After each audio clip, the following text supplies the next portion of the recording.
Welcome students, today we are going to study chapter 3 ruling the countryside. What we will learn from this chapter? We are going to study from this chapter agricultural system in India, then second methods made by East India Company to generate revenue. Revenue is a tax which imposed on agricultural production.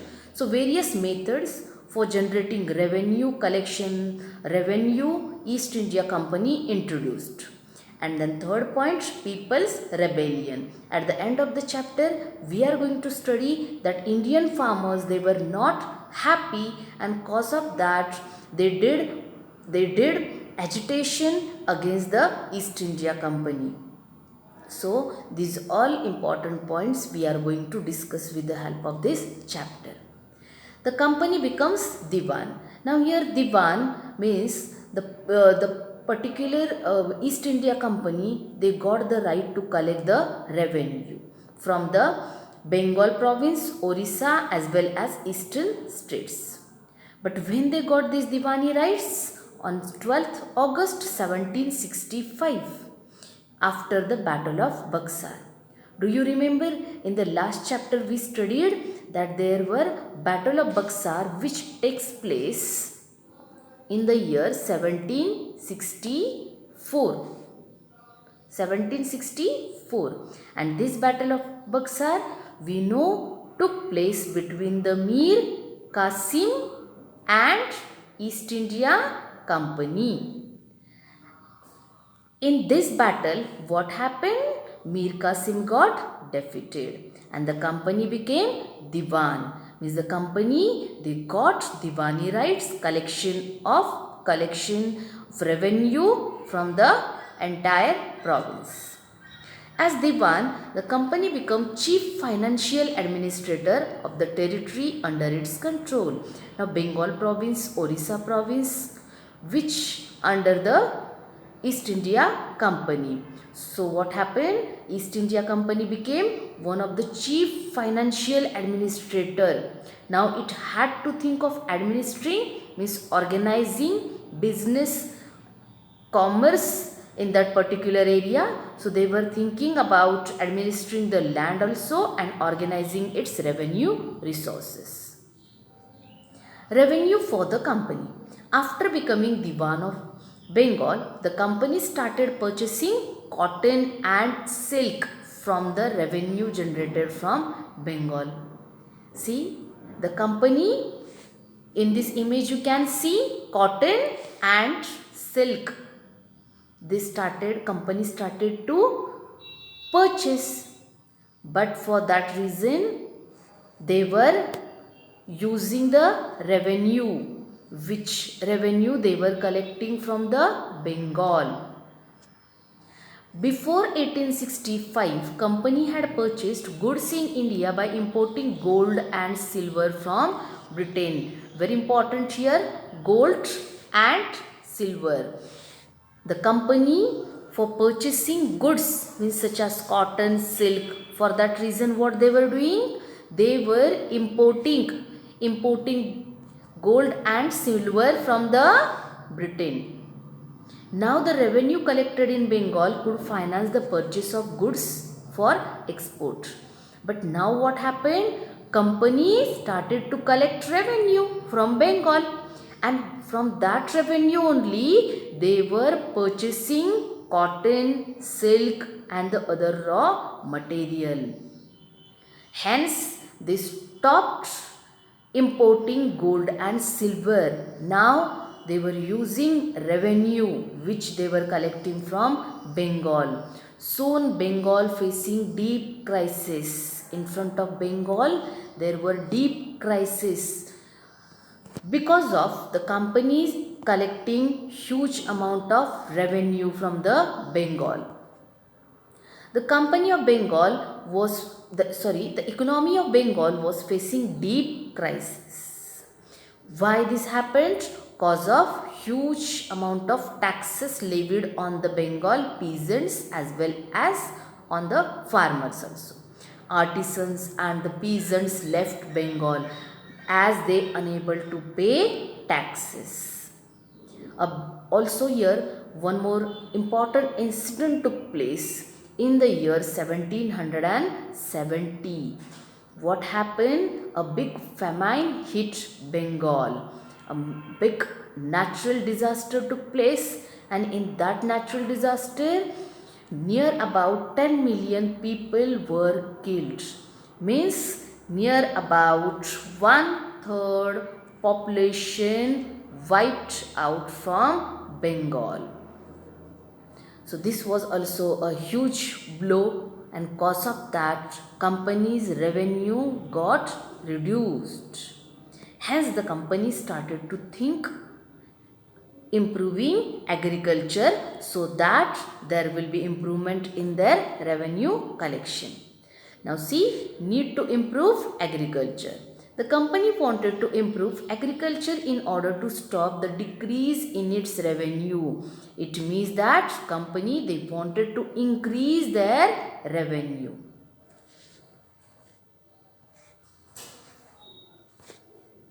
Hence, the company, East India Company, decided to introduce some of the important methods. Among that, permanent settlement system. Under the reign here period, under the period of Lord Cornwallis, company introduced permanent settlement system in the 1793. Lord Cornwallis, here see, many of the students, they thought that what is meaning of this Lord Cornwallis. So actually Lord Cornwallis, he was Governor General of India. During that time, in the year 1793, permanent settlement system introduced, especially Bengal and easternmost of states. The Rajas and Talukdars were zamindars and were asked to collect rent from the peasants and pay revenue to the company. Now here see Rajas and Talukdars. Here Rajas and Talukdars. These persons, they appointed to collect revenue from the peasants and pay this revenue to the company. Means the Rajas and Talukdars, these people, they were asked to collect the revenue from the peasants, workers or laborers, and these revenue collect to the company. The amount of land revenue to be paid was fixed permanently. See, permanent settlement, it was very important, unique feature, that is the revenue whatever to be paid was fixed permanently, means there were no changes even in future, and this was unique feature of the permanent settlement. It was not to be increased even in future, which it ensured regular flow of revenue to the company. So here permanent settlement system, see, under the Lord Cornwallis, permanent settlement introduced in India in the year 1793. Rajas and Talukdars were used to collect the rent from the peasants and collect to the company. This amount of land revenue was fixed permanently, and it was not increased even in the future also. So some of the key aspects here, Lord Cornwallis in the year 1793, Rajas and Talukdars were used to collect the revenues. The amount of land was fixed permanently and it not to be increased in the future also.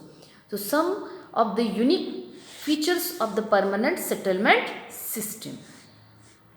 Now permanent settlements disadvantages. Even though permanent settlement system was drafted very accurately, and it thought about long term profits as well as fixed flow of revenue in the future also, then two permanent settlement system, in it there were some of the disadvantages. So what those were disadvantages? The zamindars were in fact not investing in the improvement of land. What the British officials, they thought that when the fixed amount will be there, in the future also. So zamindars, they will think about investing as well as improvements in the land, so that there will be high production or more production from the land. But it not happen like that. The revenue that had been fixed was so high. The revenue was much high, and hence that zamindars find to be difficult to pay. Anyone who failed to revenue lost his zamindari. Those who were unable to pay revenue, they were losing their zamindari. So these were some of the disadvantages of permanent settlement system. Now the next, Mahalwari system.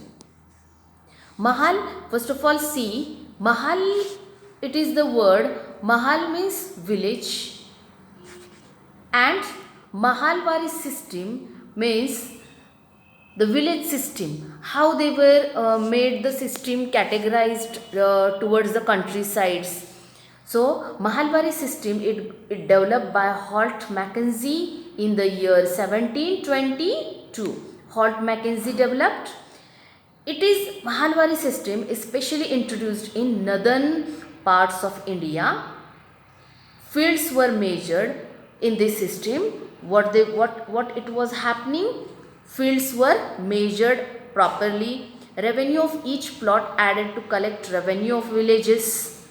Revenue was revised periodically according to the suppose large number more production will be there, then the revenue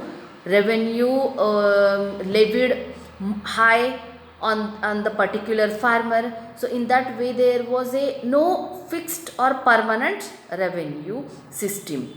So this was the Mahalwari system. In this Mahalwari system, see here, Mahalwari system, land were measured, and where land? Village land. Village means the Mahal, and from this Mahal or village, the land were measuring, and from this land revenue collected by the headman, village headman. So village headman was the collector of land revenue collector. Self-sufficient villages. Now prior to the land revenue system initiated by British in India, the Indian villagers were self-sufficient. Whatever their needs, it got fulfilled by themselves on their local area or in the village itself. They themselves made all the things of daily use. There was barter system was there. The things were made daily use things were making by themselves, and they were exchanging, and they were self-sufficient spending their life. The land revenue was fixed, and peasants were free to grow. There were no any kind of restrictions on the farmers or peasants what to grow or what to cultivate. As well as according to the needs of market, they were growing crops. So in this way the villagers were self-sufficient, but this all system got collapsed when the British rules activated in India. But we will see how the system got changed. The British turned the land into a commodity which could be sold, so that the farmers could be denied the right to own the land.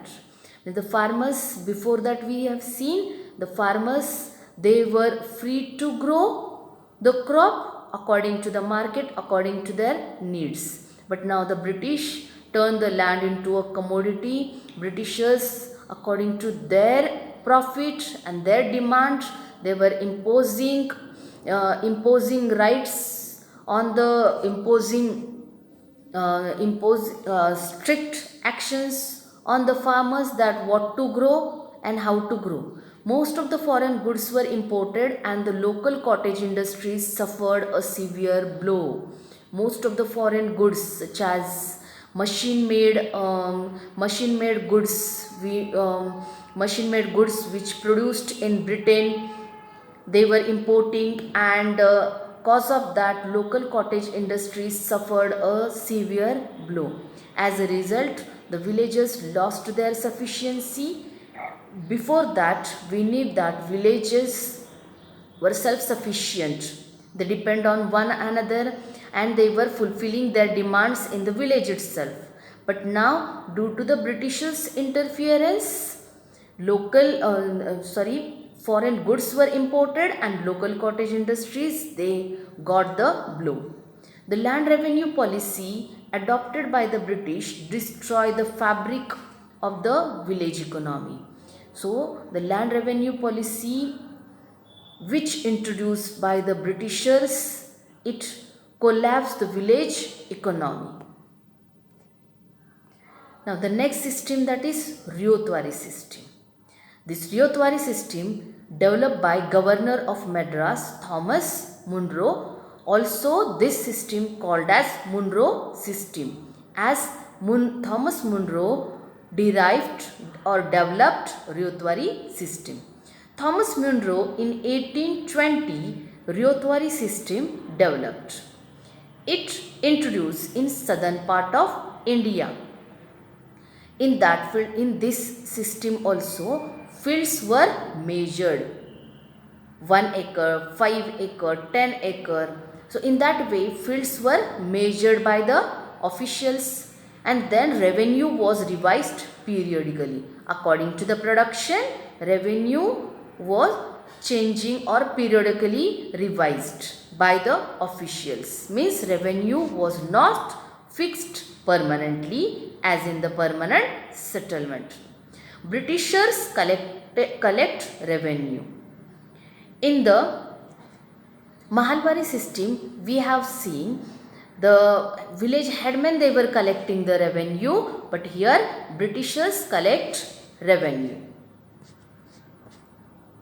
Peasants were the owners and called ryots. So peasants or the workers or were the owners and called ryots. Means peasants who were working on the farm, they were the owners in Ryotwari system, and these peasants were called as ryots. So that's why this system, Ryotwari system, means from the ryots directly Britishers, they were collecting revenue. Here see, in the Ryotwari system, land were measured. These peasants or ryots, they were tilling the land, working hard in the particular land, and from these peasants directly Britishers, they were collecting revenue. So here see, once again, in the Ryotwari system, ryot means the peasants or the owners of that particular land. So these ryots, they Britishers, they were measuring the land. These land peasants or ryots, they were working hard in that particular land, and from these peasants, Britishers, they were collecting the revenue. So this was the Ryotwari system. All was not well. After a few years of new system, means Ryotwari system, were imposed, it was clear that all was not well. Many of the disadvantages of this system, so hence it was felt that all was not well. Driven by the desire to increase the income from land, driven by the desire to more and more revenue. So this was the keen desire of the Britishers, that there should be a more income from the land. Revenue officials fixed too high a revenue demand. So these desire to get more and more revenue from the land, British officials fixed high revenue on the peasants. So hence what happened? Peasants were unable to pay and they remained unhappy. Ryots fled the countryside. These ryots, they fled the countryside to the villages. became deserted. So here, whatever the village were these youths, when they fled to the countryside, so the villages become the deserted, and then hence this system got failed. Crops for Europe. By 18th century, company trying its best to expand the cultivation of opium and indigo.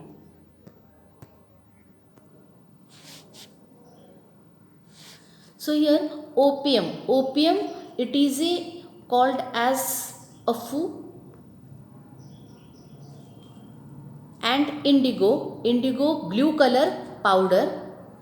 So here in 18th century, company trying it best to expand the cultivation of opium and indigo. Furthermore, the British persuaded cultivators to produce jute, then tea, sugarcane and wheat. So especially crops for Europe: jute from Bengal, tea in Assam, sugarcane in Uttar Pradesh and wheat in Punjab. So especially Britishers, they were paying, or they were thinking to more and more production in this area, such as jute, tea, sugarcane and wheat. Why the demand for Indian indigo? So here I said that indigo is a one type of blue color for dyeing clothes. It require. So why the demand for Indian indigo in the Europe? The indigo plant grows primarily in tropics, especially high climate. It required to grow indigo. However, only small amount of Indian indigo reached the European market, and its price was very high. European cloth manufacturers therefore depend on another plant, wood, to make violet and blue dyes. Wood was easily available in Europe. European merchants pressurized their government to ban the import of indigo. Cloth dyers, however, preferred indigo as a dye. Now see once again, there was great demand for Indian indigo in the European market. But why Indian indigo was highly demanded in the European market? See, the indigo plant grows in the tropics, and we know that Indian climate is tropical climate. And even though very small amount of Indian indigo reached in European market, but the prices was very high, and it seems that Indian indigo was highly demanded. Hence, European cloth manufacturers therefore depend on another plant, because Indian indigo demand is priced highly. Cause of that, these European cloth manufacturers, for dyeing the clothes, they depended on the another plant like wood. Wood plant also from the wood plants also made color, and it was the color like violet and blue. So this wood plant is also used to make dyes, and wood was easily available in Europe because European climate was temperate. Europe comes in the temperate zone, and this wood plant also grow well in the temperate regions. So European manufacturers, European merchants, they were easily getting wood plant, and it was not that much high priced. So the European merchant pressurized their governments that to ban the import of indigo. Means the indigo, it should not come in our country. The import, it should ban. Cause of that, the wood manufacturers, they will get the market. Cloth dyers, however, preferred indigo as a dye. But those who were dyeing the clothes, they were preferring indigo as a dye because indigo gives its smooth and the bright color.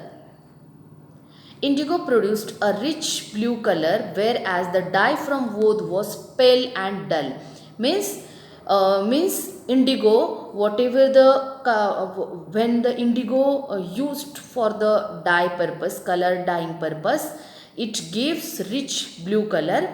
But the dye which was used from the wood plant, it was pale and dull. Means it was not bright, it was dull. Many countries started planting indigo.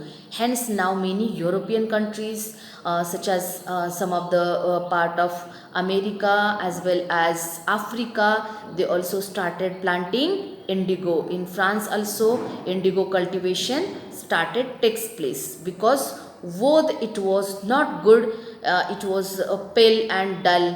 So many countries they thought that we should start planting indigo. So many countries started planting indigo. End of 18th century, demand for Indian indigo grew further. Even though we have seen there was ban by the European government on importing indigo, but at the end of the 18th century there was again demand grew for Indian indigo. British began to industrialize and its cotton production expanded dramatically. They required demand for cloth dyes. You know, in the Britain, industrial revolution takes place. Means in Britain, cotton industries, cotton production based on the machines, and hence what happened? Lot of factories they required color for dyeing the clothes. Hence, in Britain, the demand for indigo it grew. Between 1783 and 1789, production of indigo in the world fell by half. Due to the reasons, some of the reasons, indigo production of indigo fell, and that's why Britain looked for new source of indigo supply, and they moved towards the Indian market. Britain turns to India. Some of the reasons we have seen: industrial revolution took place in Britain in 18th century, and cause of that what happened? Britishers they require more indigo for dyeing the clothes. So here Britain turns to India. Now just see, 1788 only about 30% of indigo imported into Britain was from India. Here see, in the year 1788 only 30% of indigo imported from India. But in the 1810 the proportion had been gone up to 95%. Means 95% indigo in the Britain was imported from India. As the indigo trade grew, numerous Scotsmen and Englishmen left their job. Many British officials they left their jobs and they started planting. They started they shown their interest in the indigo plantations because of the indigo trade was highly demanded on the global market. Now here indigo cultivation, high demand for dyeing clothes in Europe. India's tropical climate is suitable for its growth. See here, high demand for dyeing clothes in Europe. Here you can see indigo powder, blue in color, which used to dye clothes, and this indigo is growing properly, or the indigo growth purpose. Tropical climate is very important, and India was the main exporter of indigo, as we have seen in the 1810, near about 95% indigo which exported from India to Britain. Now methods of indigo cultivation. How this indigo cultivation takes place? 95% of Britain indigo was comes from India. Hence, in India, high or large amount of indigo cultivation took place. So, how this cultivation took place in India? So, there were two types of systems were there. First, niche system, and the another system was Ryothi system. Niche system. Under this system, the planter produced on land which was under his control by way of ownership or rent basis. Large fertile area was required for indigo cultivation. Cultivation or indigo plantation purpose, large and the fertile. Fertile means proper mixture of minerals as well as organic matter. So this large fertile area was required for indigo cultivation, and under this system the planter produced on land, the planter which was under his control by way or sometimes based on the rent. This was called as niche system. And Ryothi system, under this system planters entered into contract with ryots or village headman and provide them with a loan to grow indigo.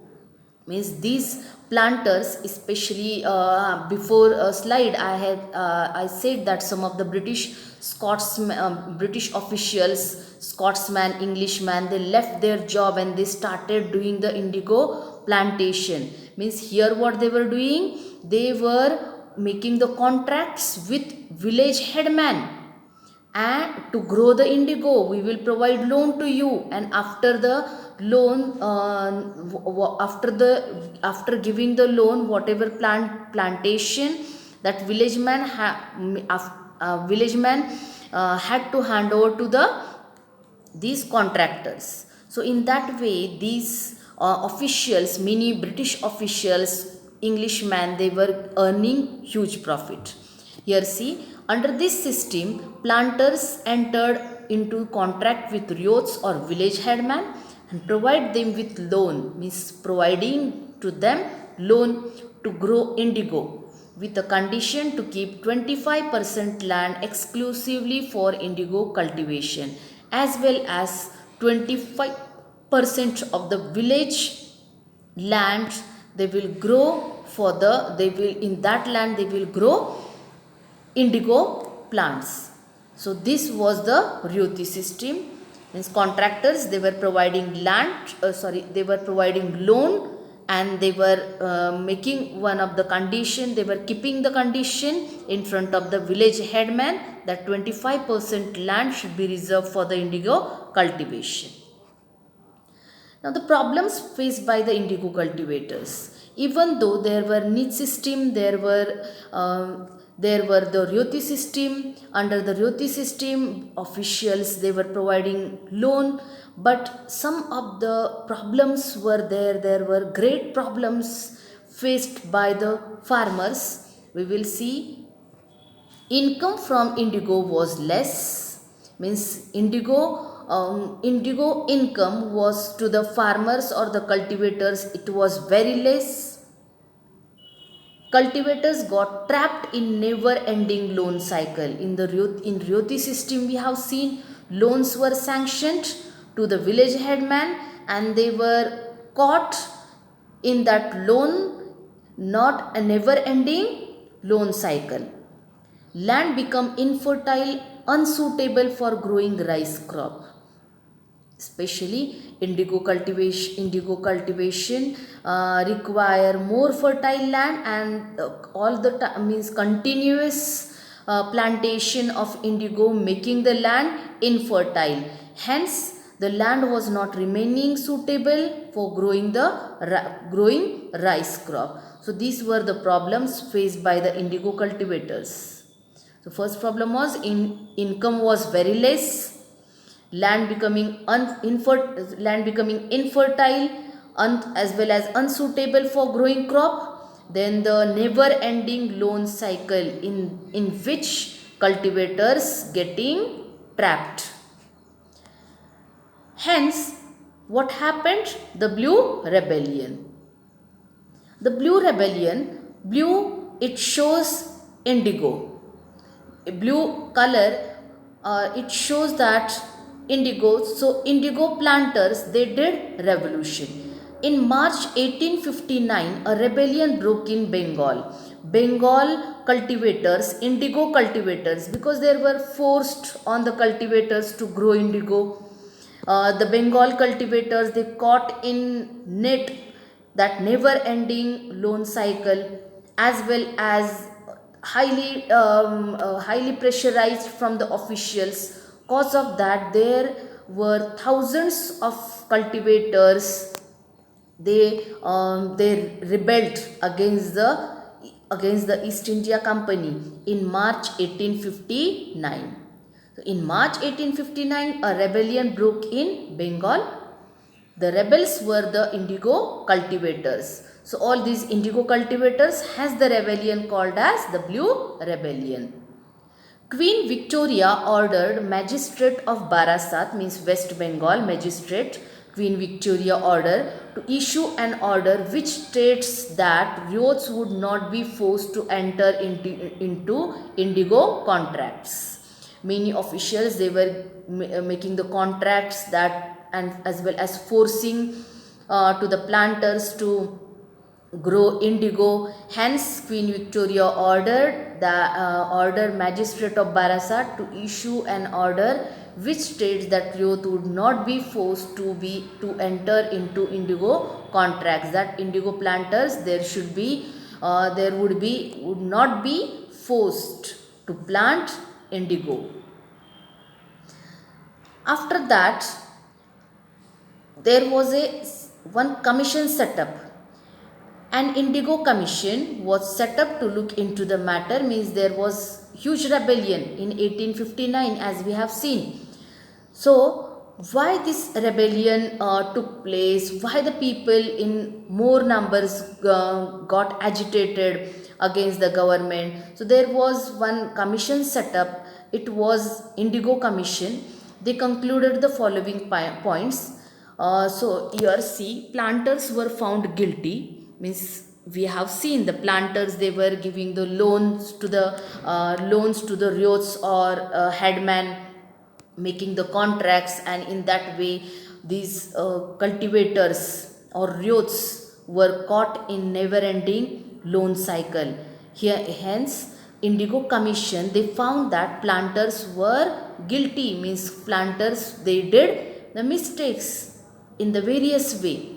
Planters were forcing youths to enter into contracts, means planters, they were forcing to youths. When this Indigo Commission, they found, they made came into the at the end, after making all these after come to an end of this that investigation, these planters were forcing youths to enter in the contracts, means to sign the contract and grow the indigo.